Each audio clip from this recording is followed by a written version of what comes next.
Penny, a very tired single mom, finds out her 3-year-old daughter Mia has a wild new power.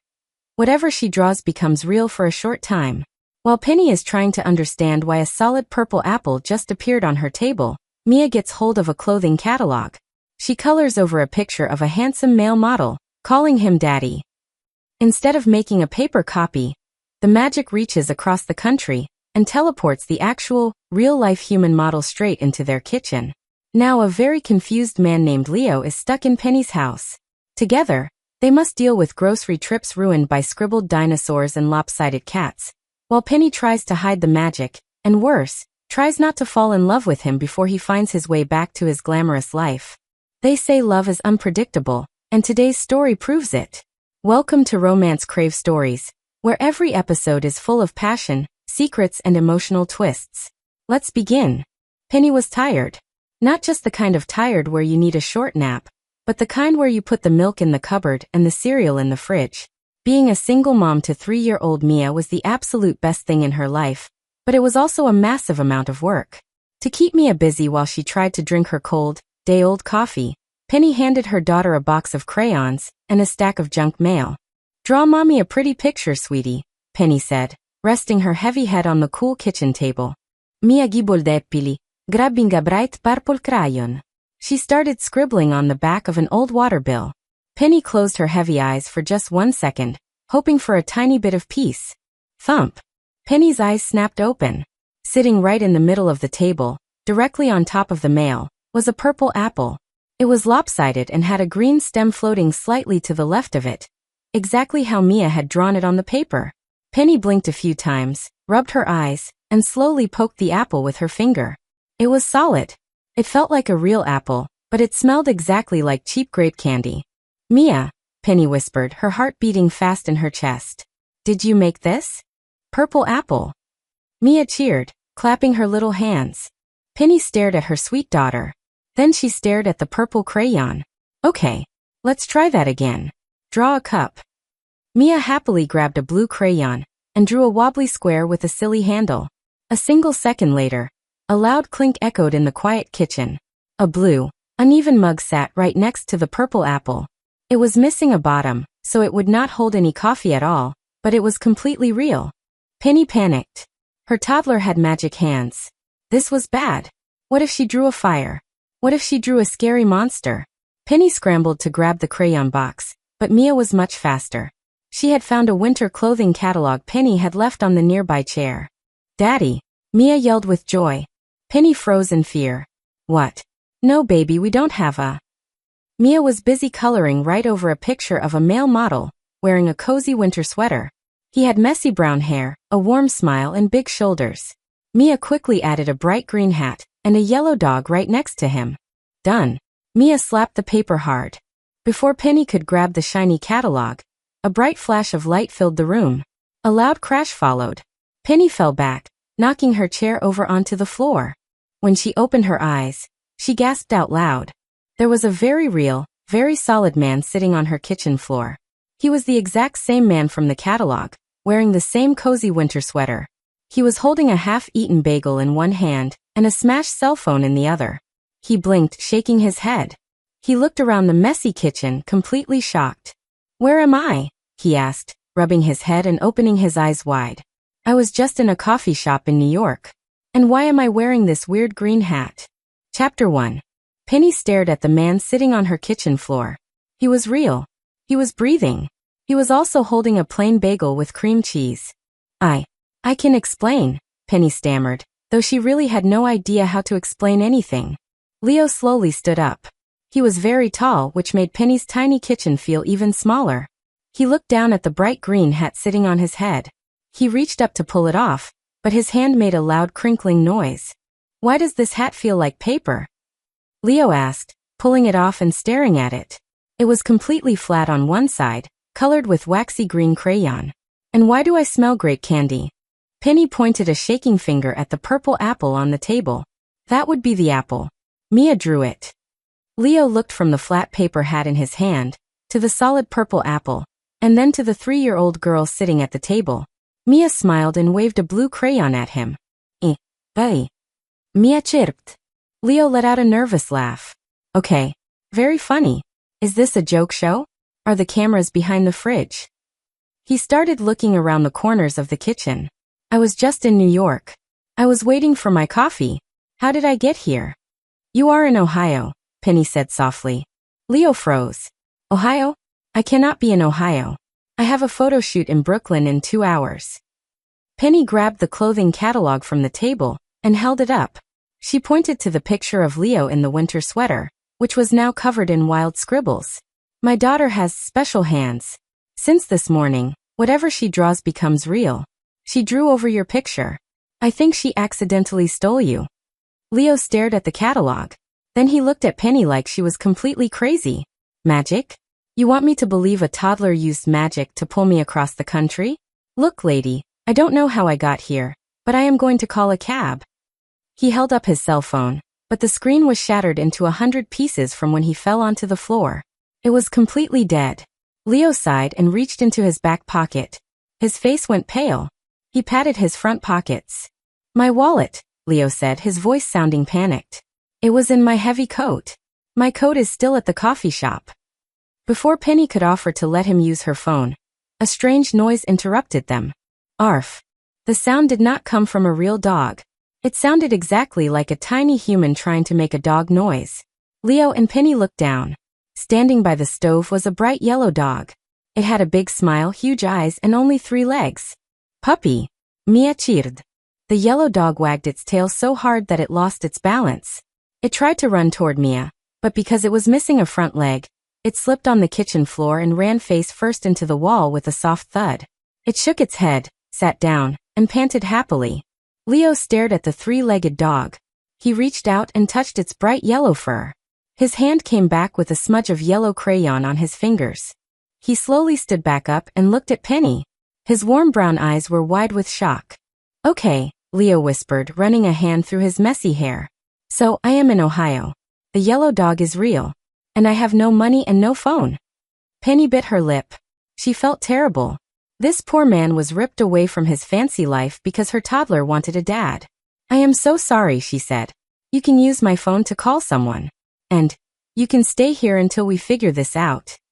Leo looked around the messy kitchen, then down at the yellow dog chewing on a dropped piece of cereal. Finally, he looked at Penny and gave her a small, kind smile. Well, Leo said, taking a bite of his bagel. At least I got to keep my breakfast. Chapter 2. Penny sighed as she opened her fridge. It was almost empty.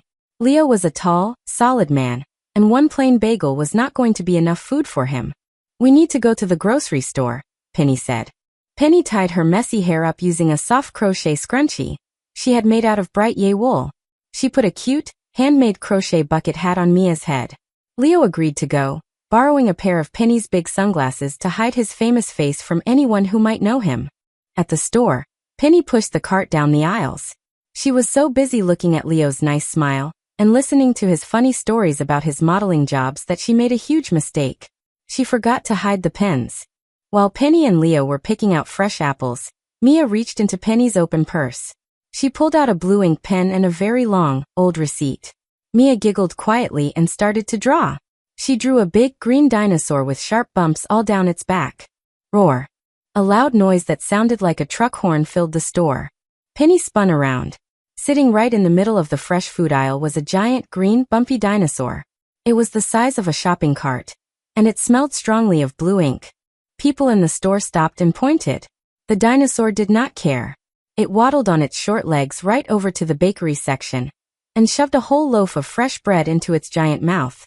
Oh no, Penny gasped, hiding her face in her hands. Leo did not panic. He jumped right into action. He ran over to the bakery and grabbed the heavy dinosaur by its bumpy middle. He pulled and pushed, trying to wrestle the hungry beast away from the sweet cakes and pies. It is okay, everyone. Penny yelled to the scared shoppers, trying to smile. It is just a man in a very good, very real costume. Just a silly stunt. Leo pushed the dinosaur hard. He was strong, and he looked very brave fighting a magic monster. Penny felt a sudden, warm flutter in her chest just watching him. Finally, Leo pushed the dinosaur out the back doors of the store. As soon as it hit the hot sun outside, it melted into a flat puddle of green ink on the pavement. Leo walked back to Penny. He was breathing hard and his cozy winter sweater was covered in green smudges, but he was grinning from ear to ear. "Well," Leo said, wiping his face. "That was way more exciting than standing still for photos." Penny laughed. It was a real deep laugh. For the first time in a long time, she was having a lot of fun. Chapter 3. When they got back to the house, the yellow dog was gone. It had slowly faded away like a dream, leaving behind just a tiny smudge of yellow crayon on the kitchen floor. Mia was very sad. She stood in the middle of Penny's soft pink and cream-colored living room with a big pout on her face. "It is okay, sweetie," Penny said softly, rubbing Mia's back. "The magic just got tired." But Mia had a plan. She ran to her little play table, grabbed a sage green marker, and started drawing as fast as she could on a fresh piece of paper. Before Penny could even reach out to take the marker away, a loud meow echoed in the quiet room. Sitting on the soft rug was a cat. It was bright sage green, exactly like the marker ink. It had eyes the size of tennis balls. And because Mia was in a hurry, she had drawn too many lines. The cat had 5 legs. The strange cat looked around with its giant eyes. Then, using its extra leg for a huge boost, it jumped straight up into the air and stuck its claws right into the nice living room curtains. "Oh my goodness," Penny said, staring at the green cat hanging from the fabric. Leo laughed out loud. He walked over and gently reached up to grab the cat. But the cat was fast. It let go of the curtain, bounced right off Leo's head, and zoomed across the room like a fuzzy green rocket. "Get it!" Leo yelled, smiling a massive smile. For the next hour, Penny and Leo chased the strange cat all over the house. It ran under the sofa, jumped onto the counters, and knocked over a pile of junk mail. It was incredibly fast, mostly because that 5th leg gave it a lot of speed. Finally, the cat tried to jump onto the highest bookshelf but missed. Penny ran to catch it, and Leo ran to catch it at the exact same time. They bumped into each other hard and fell onto the soft rug in a messy pile of arms and legs. The green cat landed safely right on Leo's chest, purring a very loud, rumbling purr. Penny was completely out of breath. She looked up and realized she was lying right next to Leo. Their faces were very close. His messy brown hair was falling over his eyes, and his warm smile made her heart do a silly flip in her chest. "You know," Leo whispered, breathing heavily as he gently petted the 5-legged cat. "This crazy house is way more fun than sitting still in boring makeup chairs all day." Penny felt her face get very hot. She smiled back at him, hoping this green cat would not fade away too soon. Chapter 4. Penny was just about to stand up from the soft rug when a sharp knock sounded at the front door. Penny froze. She looked down at the green, 5-legged cat still purring loudly on Leo's chest. "Hide the cat," she whispered in a total panic. Leo quickly grabbed the green cat and rolled behind the large sofa, just as Penny pulled the front door open. Standing on the porch was Mrs. Gable, Penny's extremely nosy neighbor. Mrs. Gable loved to know everything about everyone on their street. She immediately stretched her neck to peek right past Penny and look inside the house. "Hello, Penny," Mrs. Gable said with a sneaky smile. "I heard a whole lot of running and thumping over here. Is everything okay?" "Everything is perfectly fine," Penny said quickly, stepping right into the middle of the doorway to block the view. "We are just playing a silly game." Just then Leo stood up from behind the sofa. He had left the cat safely hidden, but he forgot to check his hair.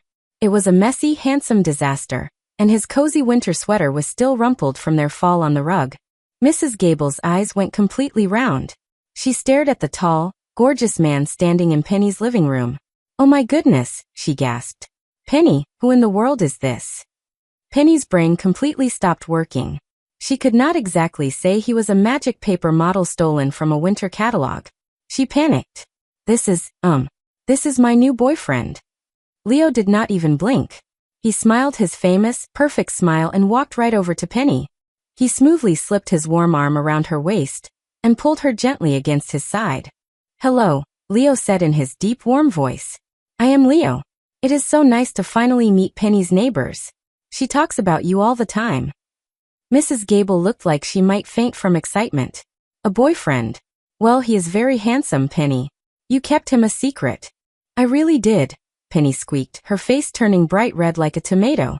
Leo's arm felt very nice around her waist, and he smelled like clean soap and rain. After asking 5 more nosy questions, Mrs. Gable finally waved goodbye and walked as fast as she could back to her house to tell the rest of the street the big news. Penny shut the door and leaned her back against the cool wood. She was still blushing hard. Leo did not move his arm away. He looked down at her, his warm brown eyes shining with fun.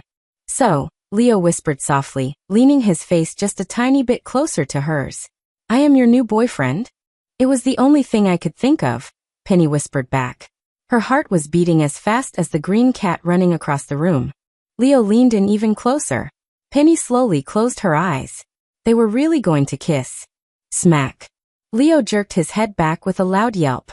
A bright blue, slightly chubby bird fluttered down from his face and landed on the floor. Mia was sitting happily at her play table, holding a blue marker and giggling. Leo rubbed his nose, looking down at the wobbly blue bird flapping on the floor. He started to laugh, a big, chest-deep sound, and Penny laughed right along with him. The perfect kiss was ruined, but Penny knew she was falling in love anyway. Chapter 5. After the chubby blue bird safely faded away into a smudge of ink on the floor, things in the house finally quieted down. But Penny knew they still had a big problem. Leo did not belong in her tiny house. He belonged on glossy magazine pages in a big city. "I need to call my agent," Leo said, looking sadly at his smashed phone on the kitchen counter. "He can send me some money for a plane ticket home." Penny felt a sharp pinch of sadness in her chest, but she forced a smile and handed him her phone. She walked into the living room to build block towers with Mia, so Leo could have some quiet time to talk. When Leo walked back into the room a few minutes later, he looked very guilty. He rubbed the back of his neck, making his messy brown hair stick up even more. "Well," Leo said with a heavy sigh, "my agent was very happy to hear I am not kidnapped. But he said the bank is very slow. It will take 3 whole days for the money to clear so I can buy a ticket." 3 days? Penny asked. She tried to sound worried, but honestly, she was secretly thrilled. "I am so sorry, Penny," Leo said, looking down at his big shoes. "I know I am just crashing in your house. You are feeding me, and I brought a giant green dinosaur into your grocery store. I want to earn my keep while I am stuck here." "You do not have to do that," Penny said quickly. "You are our guest." "I insist," Leo said with a firm nod. He rolled up the sleeves of his cozy winter sweater, showing off his strong arms. "Point me to something that is broken." Penny pointed to the kitchen sink. It had been dripping a steady, annoying drip drip drip for 2 entire months, and she never had the extra money to call someone to fix it. Leo grinned. He opened the cabinet under the sink and squeezed his tall body halfway inside. For the next hour, Penny sat at the table and watched him work. He asked for a few simple tools, hummed a happy little tune, and did not complain once when dirty water splashed onto his cheek. When he finally pulled himself out from under the sink, he wiped his hands on a kitchen towel and turned on the water. It ran perfectly, and when he turned it off, there was no drip. Complete silence. Penny was completely amazed. "You fixed it. I thought guys who get paid to look pretty did not know how to use a wrench." Leo laughed, wiping a smudge of dirt off his nice nose. "I was a normal guy for a long time before I became a model. I actually really like fixing things." He looked right at her, his warm brown eyes totally focused on her face. Penny blushed for the second time that day. She realized that Leo was not just a pretty face in a catalog. He was kind, he was handy, and he was quickly making her messy little life feel a whole lot better. Chapter 6. The next morning, Penny had an idea. If cheap junk mail and waxy toddler crayons made giant dinosaurs and 5-legged cats, maybe really nice art supplies would make the magic a little safer. "We are going to the art store," Penny announced, pouring Leo a cup of hot coffee. Leo smiled, looking very cozy sitting at her kitchen table. "I am ready. I will protect you from any magical office supplies." They drove to the biggest art store in town. It was a beautiful, quiet place. The aisles were filled with neat stacks of soft blush pink paper, rows of smooth cream-colored canvases, and little jars of paint that seemed to catch the light with a whimsical sparkle. Penny felt relaxed just looking at all the pretty, calming colors. To keep Mia happy while they shopped for safer pens, Leo handed her a small test pad and a few nice, expensive markers. "Just small drawings, okay, sweetie?" Penny whispered. Mia nodded, but her eyes were glowing with mischief. While Penny was looking closely at a row of paintbrushes, Mia started to quickly draw on her test pad. She drew a tall, wobbly black square. A second later, A man standing 2 aisles over let out a very confused noise. Penny and Leo peeked around the shelf. The man was suddenly wearing a very tall, wobbly black top hat made of marker ink. It sat right on top of his bald head. Before Penny could grab the pad, Mia drew a big purple triangle. Across the store, the nice lady working at the cash register suddenly had a giant, lopsided purple party hat sitting on her hair. She did not seem to notice, but the customer she was helping looked completely terrified. Leo clapped his hand over his mouth to stop himself from laughing out loud. He gently took the test pad away from Mia. "Okay, little artist, let's stop before we give the whole store a silly makeover." Penny was laughing too, but she was also trying to walk fast to get out of the paper aisle before anyone figured out what was happening. She was looking back at the cashier's purple hat and did not watch her feet. Mia had dropped one last drawing on the floor. It was a pile of messy, square toy blocks. Penny stepped right onto the magic blocks. Her foot rolled, and she started to fall backward. "I got you," Leo said smoothly. His large, warm hand shot out and grabbed hers. He pulled her forward, easily saving her from a bad fall. Penny caught her balance, bumping gently against his chest. She looked up, expecting him to let go. But he did not let go. Leo kept his hand firmly wrapped around hers. His thumb slowly rubbed across her knuckles. The loud, busy world of the art store seemed to completely fade away. He was looking down at her, not making a joke, not laughing, just staring at her with incredibly soft brown eyes. "Thank you," Penny whispered, her heart beating so loud she was sure he could hear it. "You are very welcome," Leo whispered back. They stood there in the quiet aisle, holding hands. It was their very first real romantic moment, without a crazy magic animal interrupting them. Penny squeezed his hand, feeling a deep, heavy sadness wash over her happy heart. She was falling for him, fast and hard, and she really started to wish he did not have to go back to his fancy, famous life in New York. Chapter 7. The next morning, the sky outside was dark and gray. Heavy rain poured down, hitting the windows with a loud splashing sound. They were stuck inside the house. Mia was very bored. She did not want to play with her blocks and she did not want to watch cartoons. She grabbed her new, safe art supplies and sat on the soft cream rug in the living room. "What are you drawing, sweetie?" Penny asked, sipping her hot coffee. Mia picked up a bright yellow marker and drew a huge, round circle with wavy lines pointing out of it. Then she took a tan crayon and colored a big, messy hill at the bottom of the page. Before Penny could even blink, a burst of warm light filled the room.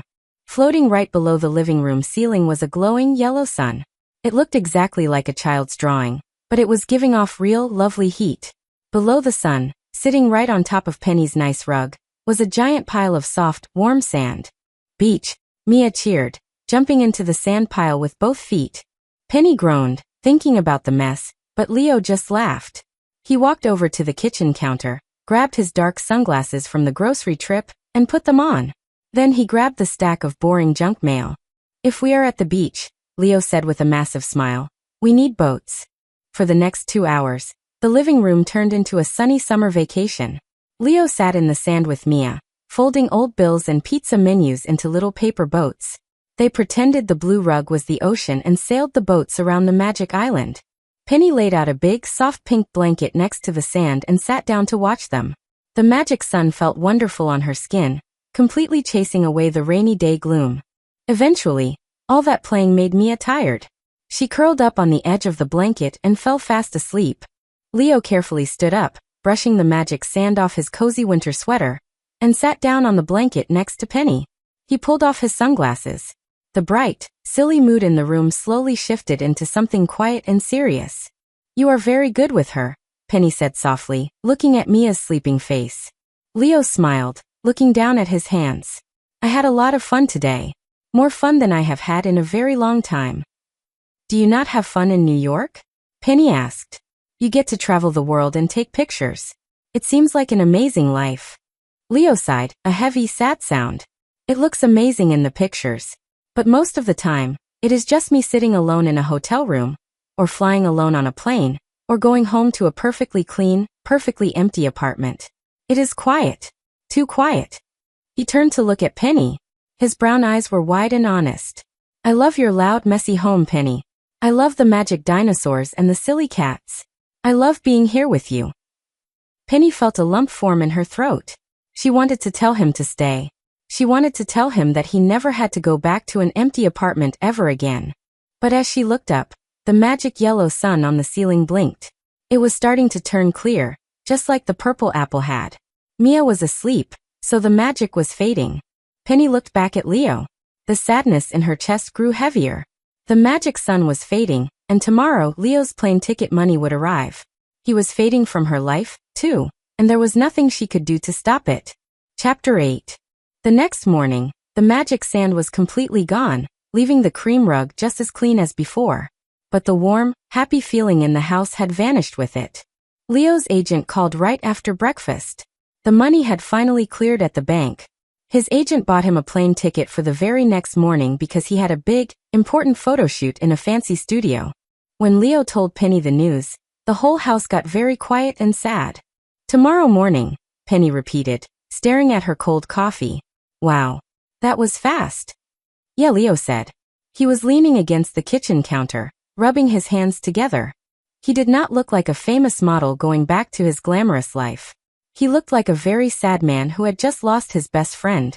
My flight is at 8. Well, that is great news, Penny said. She forced the biggest, most fake smile she could make onto her face. You get to go back to your real job. I am sure everyone in New York misses you. I guess, Leo mumbled, looking down at his shoes. The rest of the day felt incredibly heavy. They tried to play with Mia and her safe markers, but neither of them really wanted to laugh. Mia drew a few colorful balloons that floated up to the ceiling, but even the bright colors could not cheer them up. Penny decided to make a big special dinner for Leo's last night. She used the grocery store food to cook a huge pot of spaghetti, which was Mia's favorite. They sat around the small kitchen table. The purple magic apple was long gone, and the space felt much too empty. Leo ate 2 big bowls of food, telling Penny it was the best meal he had eaten in years. He complimented her cooking, but his warm brown eyes were sad. After dinner, Leo helped Penny wash the dishes. They stood next to each other by the sink, passing plates back and forth. Their hands brushed together under the warm water. Penny felt a little shock of electricity travel up her arm, but she pulled her hand away quickly. She could not let herself get any closer to him. If she kissed him or held his hand again, letting him go tomorrow would hurt too much. Penny, Leo said softly, putting down a wet plate. He turned to face her. I want to say thank you. For letting me crash here. For not calling the police when I showed up on your floor. This week, it changed everything for me. Penny swallowed the huge lump in her throat. She looked up at his handsome face and tried to hold back her tears. You are welcome, Leo. You are always welcome here. He looked like he wanted to say something else, something very important. He leaned closer, but Penny quickly turned around and grabbed a dry towel. She told him good night and rushed to her bedroom, shutting the door tight so he would not hear her cry. Chapter 9. Later that night, Penny wiped her eyes and walked out of her bedroom to check on Mia. But when she looked in Mia's bed, it was completely empty. Penny's heart jumped. She hurried down the hall and heard a strange, squishy sound coming from the kitchen. When she turned the corner, she gasped. Mia was sitting on the floor, holding a giant piece of paper. She had found a pile of old, broken red and black crayons and scribbled a huge, dark, messy circle. Sitting right in the middle of the kitchen floor was a giant blob of sticky red and black goo. It was the size of a washing machine. It smelled strongly of old wax, and it was slowly sliding across the floor, leaving a thick, sticky trail behind it. Mia, run! Penny yelled, grabbing her daughter and pulling her back. The sticky monster let out a wet gurgle sound and reached out a long, gooey arm toward the fridge. Suddenly, Leo ran into the room. He took one look at the giant blob and did not run away. A normal model might have worried about ruining his nice face or getting his hands dirty, but Leo did not care at all. He jumped right in front of Penny and Mia to protect them. What is that thing? Leo yelled, pushing the blob's sticky arm away from the fridge. His cozy winter sweater instantly got covered in dark red slime. It is a crayon monster. Penny yelled back. It is made of wax. Leo looked at the sink he had fixed earlier. Wax and ink hate soap. Penny, get the dish soap. Penny grabbed the green bottle of dish soap. Leo grabbed a big plastic bucket from under the sink and quickly filled it with warm water. Penny squeezed a huge amount of soap into the bucket until bubbles spilled over the top. The sticky monster was growing taller, trying to reach the ceiling. 1, 2, 3. Leo shouted. He lifted the heavy bucket and threw the warm, soapy water right onto the center of the monster. The monster hissed. As soon as the soapy water hit it, the giant blob started to melt. It shrunk down into a puddle of harmless red and black colored water on the kitchen floor. Leo dropped the bucket. He was completely soaked. His hair was flat and wet, his face was covered in soapy bubbles, and his nice clothes were ruined. Penny looked down at herself and realized she was also covered in warm, soapy water. They stood there in the quiet kitchen, staring at the messy puddle and then at each other. Penny let out a tiny giggle. Then Leo smiled. The smile grew into a loud, chest-deep laugh. Soon, they were both laughing so hard that their stomachs hurt. The heavy, sad feeling from dinner was completely gone, washed away with the soap and the crayon monster. Leo wiped a bubble off his nose and looked at Penny. We make a pretty great team, do we not? Penny smiled, looking right into his warm brown eyes. Yes, we really do. Chapter 10. The sun came up way too early the next morning. Penny packed Leo's very few things into a plastic grocery bag, because he did not have a real suitcase. He had washed his cozy winter sweater in the sink, but it still had a tiny pink stain on the sleeve from the magic crayon monster. He put it on anyway. The drive to the airport was incredibly quiet. Mia was fast asleep in her car seat in the back. Penny held the steering wheel so tightly her hands hurt, trying very hard not to look at Leo sitting next to her. When they finally pulled up to the busy airport drop-off lane, Penny put the car in park. This was it. Leo opened his door, but before he stepped out, he reached into the back and gently patted Mia's little shoe. Goodbye, little artist, he whispered softly. Then he turned to Penny. The loud noises of the airport cars and buses seemed to fade away. They just looked at each other for a long, heavy moment. It felt very awkward, but it also felt very important. Thank you, Penny, Leo said, his voice thick with sad feelings. I really mean it. This was the best week of my life. You and Mia, you showed me what a real home feels like. You are welcome, Penny managed to say. Her voice was shaking, and her eyes were burning. Have a safe flight, Leo. He leaned in, and for one tiny second, Penny thought he was going to finally kiss her. But a loud car horn honked right behind them, breaking the spell. Leo pulled back, grabbed his plastic grocery bag, and gave her one last, sad smile before shutting the car door. Penny watched him walk into the big glass building. He looked so tall and handsome, even carrying his things in a plastic bag. As soon as he was totally out of sight, Penny put the car in drive and pulled away from the curb. The tears started falling down her cheeks before she even reached the highway. She cried the entire way home. She told herself it was silly to cry. He was a famous model from a magazine, and she was just a tired single mom with a magic toddler. He belonged in a bright, shiny city, and she belonged in her normal, messy house. But telling herself all of those true things did not make her broken heart stop hurting. Chapter 11. Leo sat in his small airplane seat. The plane was packed with busy people reading newspapers and drinking bad coffee. No one noticed the famous model sitting in the back row holding a plastic grocery bag. Leo felt completely empty inside. He looked out the small oval window, but he was not looking at the airplanes outside. He was thinking about Penny's warm smile and Mia's silly giggles. He was going back to New York to stand in front of bright lights and pretend to be happy for cameras. But he knew the truth now. He was not going to be pretending anymore. He was just going to be miserable. He sighed and shoved his hands into the pockets of his cozy winter sweater. His right hand brushed against a small, crinkled piece of paper. Leo pulled it out. It was a folded piece of white paper from Mia's safe art pad. He opened it carefully. It was a drawing done in bright, messy markers. There were 3 stick figures. One was a very tall man wearing a green, wobbly hat. Next to him was a lady with pretty hair. Between them was a tiny little girl. All 3 of them were holding hands under a big, yellow, crooked sun. Leo stared at the picture. His heart started to beat very fast. The magic did not make the drawing jump off the page this time, but it did something even better. It made Leo wake up.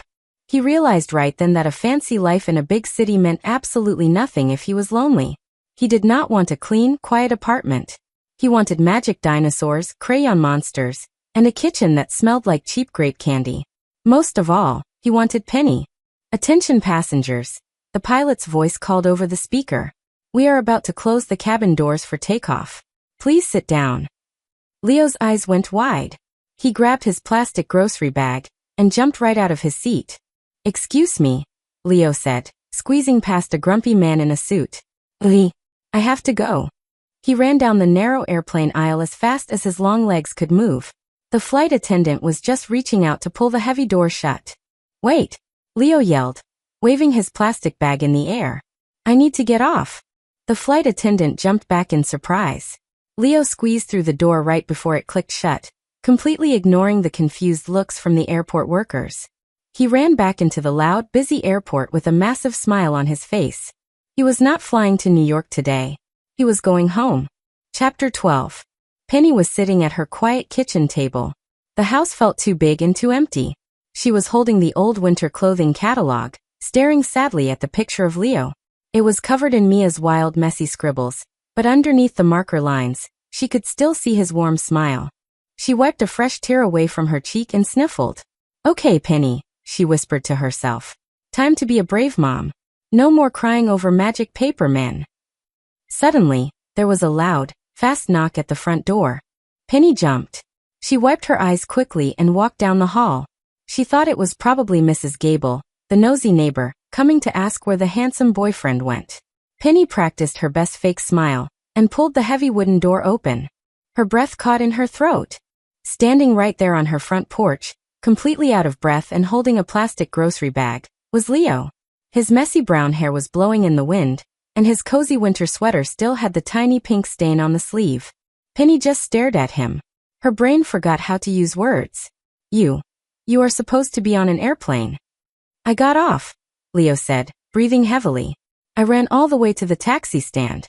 I told the driver to go as fast as he could. But your big photo shoot, Penny stammered, stepping back so he could walk inside. Your real life in New York. Leo dropped his plastic bag on the floor. He stepped right up to Penny, looking deep into her wide, shocked eyes. He reached into his pocket and pulled out the folded, crinkled drawing Mia had made. He gently pressed it into Penny's hand. My real life is right here, Leo said, his deep voice sounding very sure and steady. I do not want to sit in a quiet, lonely apartment ever again. I want to wake up with you. I want to chase magic cats and fight crayon monsters. I am not quitting my job, Penny. I will still go take pictures. But I want this house with you and Mia to be my home base. I will fly back here to you after every single job. Penny looked down at the drawing of the three of them holding hands under the yellow sun. Then she looked back up at Leo. A huge joyful smile broke across her face, and happy tears filled her eyes. Are you sure? Penny asked softly. It is very messy here. I have never been more sure of anything, Leo whispered. I love the mess. And I love you. He reached out and gently held her face in his big, warm hands. This time, there were no nosy neighbors knocking, and no chubby bluebirds flying into his face to ruin the moment. He leaned down and kissed her properly. It was perfect, sweet, and completely real. Just then, Mia walked out of her bedroom rubbing her sleepy eyes. She saw Leo, and a giant smile lit up her little face. Daddy, Mia cheered, running over to hug his legs. Leo broke the kiss and scooped the little girl up into his arms, laughing his big, loud laugh. Penny wrapped her arms around them both, knowing her messy little family was finally complete. Epilogue. 1 whole year later, Penny stood in the back of a bright, busy photo studio. She was smiling so much her cheeks hurt. She looked down at her left hand. A shiny gold wedding ring sat perfectly on her finger. Leo was standing under the bright lights, wearing a very nice suit. He gave the camera his famous, perfect smile. Click, click, click went the heavy camera. Things had worked out exactly how Leo promised. He did not quit modeling, but his agent learned a very big lesson. Now Leo only took jobs that kept him close to home, or he brought Penny and Mia along with him on the trip. He never went back to his quiet, empty apartment in New York again. Okay, Leo, give me one more big smile, the photographer yelled, pointing his camera. Penny looked down at her feet. Sitting on a soft blanket, Mia was happily humming a song. She was 4 years old now, and she was holding a blue marker. Penny had learned to keep all the crayons and pens on a very high shelf at home. But sometimes, like today, a marker slipped out of her purse by accident. Mia finished her drawing and clapped her hands. Blue horsey with a long neck, she cheered. Penny's eyes went wide. Oh no! Pop! A tiny, bright blue giraffe appeared right in the middle of the smooth studio floor. It was only the size of a small dog, with wobbly legs and a very long, crooked neck. It blinked its big eyes, let out a soft little squeak, and trotted right over to the photographer. The photographer did not see it at all. He was too busy looking through his camera lens. Perfect, Leo. Keep holding that pose. The little blue giraffe stretched its long neck out and began to happily chew on the bright red shoelaces of the photographer's shoe. Leo saw the whole thing from under the bright lights. He looked at the tiny blue giraffe, then looked right past the cameras to Penny. His famous, perfect model face broke into a huge, real laugh. Penny covered her mouth, trying not to laugh out loud, while Mia waved happily at her new blue friend. It was messy. It was silly. But looking at her handsome husband and her magic daughter, Penny knew her life was absolutely picture perfect. Special episode. Penny wiped a drop of sweat from her forehead. It was a very warm Saturday, and the backyard was full of running, screaming, happy children. Today was Mia's 4th birthday party. Everything was going perfectly. Leo was standing by the grill wearing an apron that said "Kiss the Cook" over a plain white t-shirt. He was using a pair of metal tongs to flip hot dogs, smiling his perfect smile at all the parents who had come to the party. Penny had been very careful. For 2 whole weeks, she had checked every single bag, purse, and pocket in the house. There were no pens, no crayons, and absolutely no markers allowed outside. She wanted Mia to have a normal, magic-free birthday party with 0 giant dinosaurs or 5-legged cats. "Hot dogs are ready," Leo called out, his deep voice carrying over the music. Penny smiled and walked over to him. He wrapped one strong arm around her waist and kissed her cheek. "You are doing a great job, Mom," he whispered. "No magic disasters at all." "I know," Penny said proudly. "I am a genius." Just then Mrs. Gable, the nosy neighbor, walked through the back gate. She was holding a very large, wrapped gift. "Happy birthday, Mia." Mrs. Gable cheered. She handed the heavy box right to the birthday girl. Before Penny could step in, Mia ripped the paper off. Penny's heart completely stopped. It was a giant box of thick, sparkly sidewalk chalk. "Oh no," Penny gasped. "Chalk!" Mia yelled with joy. Penny ran toward her, but Mia was already sitting on the concrete patio. She grabbed a huge stick of bright pink chalk and began to draw as fast as her little hands could move. She drew a big circle for thick legs, big floppy ears, and a long curly nose. Poof! A cloud of pink, sparkly dust filled the air. When the dust cleared, the kids let out a loud gasp. Sitting right in the middle of the patio was a baby elephant. It was entirely bright pink. It had big, goofy eyes and a very long, swinging trunk. Mrs. Gable dropped her paper plate. "My goodness! Did you rent a real elephant for a backyard party?" Leo rushed over to Penny's side, holding his cooking tongs. He looked at the pink elephant, then looked at the excited children. He did not panic. He just smiled his famous, charming smile. "Yes, we did." Leo lied perfectly. "It is a special, trained party elephant. But do not worry, it is very safe." The kids cheered and ran toward the elephant. The pink animal let out a happy, squeaky trumpet sound. It dipped its trunk into the plastic baby pool Penny had filled with water earlier, and sprayed a gentle, cool shower over the laughing children. Penny hid her face in her hands, shaking her head. "I missed the chalk. I checked the whole house, and I missed the chalk." Leo laughed, wrapping his arm around her shoulders. He pulled her close against his chest. "Hey, it is okay. Look at her." Penny peeked through her fingers. Mia was sitting right on the pink elephant's back, giggling louder than anyone else while the animal slowly walked in a small circle around the yard. It was not eating the cake, and it was not running into the fence. It was just playing. "You know," Leo said softly, leaning down to rest his chin on Penny's head.